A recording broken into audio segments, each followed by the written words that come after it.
আপনি কি জানেন এই পৃথিবীতে এমন দুটি সাগর আছে যারা পাশাপাশি বয়ে চলে কিন্তু কখনোই একে অপরের সাথে মেশে না?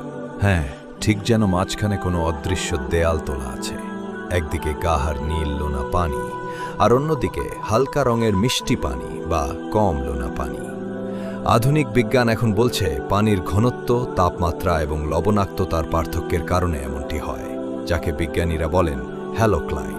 কিন্তু বিস্ময়কর ব্যাপার হলো, বিজ্ঞান এটি আজ জানলেও পবিত্র কোরআনে 1400 বছর আগেই সূরা আর রহমানে আল্লাহ বলেছেন, মারাজাল বাহরাইনি ইয়ালতাকিয়ান বাইনাহুমা বারযাখুন লা ইয়াবগিয়ান। তিনি দুই সমুদ্রকে সমান্তরালে প্রবাহিত করেছেন, উভয়ের মিলন ঘটে, কিন্তু তাদের উভয়ের মাঝখানে রয়েছে এক অন্তরায় যা তারা অতিক্রম করতে পারে না।